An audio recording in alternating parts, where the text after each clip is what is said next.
Great to be here with everyone. My name is DeWitt from the World Resources Institute. We're a global research institution that works at the intersection of environment and development. We love FLR because we think it sits at that intersection of development and environment as well. And I think it's worth noting we're here in Bonn.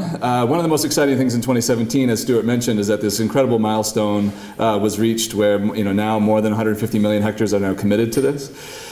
160 million now. With Africa 100, we see 85 million hectares committed. With 20 by 20, it's 50 million hectares. We need a new name committed. And so I mention that not so much to pat ourselves on the back because it's the country's doing this, but more to say that I think it puts a lot of pressure on all of us in the room because there's a huge amount of demand for the services that we provide now.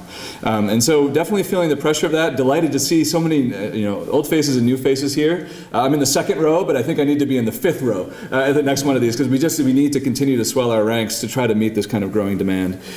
For us as WRI, as we want to continue to support people in increasing ambition for FLR, but also in increasing their strategies for FLR, so moving from ambition to strategy, and this is where we're helping to partner with IUCN and many of you in the room to administer Rome in many countries around the world.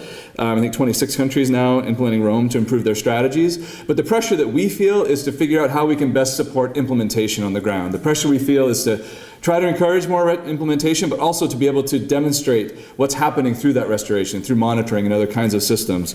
So with that, there's sort of three things we're focused on that I'll highlight today. The first is the political mobilization.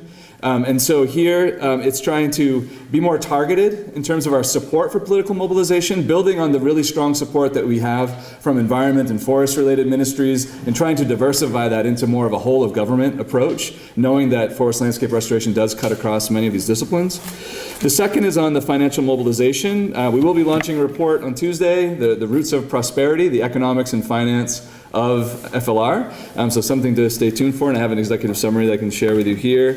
We have a report in January coming out on the business of FLR, where we're profiling different businesses that are employing various business models to move FLR forward.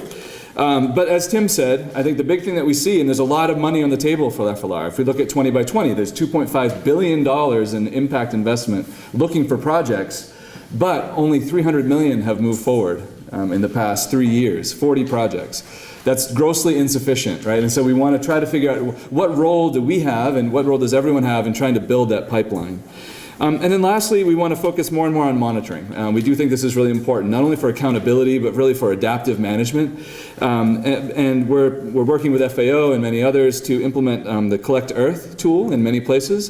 So far we've implemented in East Africa and in Central America, but are seeing really incredible results. As you bring together experts in landscapes together with the best in technology, we're seeing that we can actually start to monitor where agroforestry is happening, where silvopasture is happening, including where intact forests are being conserved. So we can really see the wide range of FLR through that monitoring system. And then lastly, we're really excited that tomorrow we'll have the very first joint meeting of the GPFLR together with the Global Restoration Council. We've tried to provide secretarial services for the Global Restoration Council over the past few years.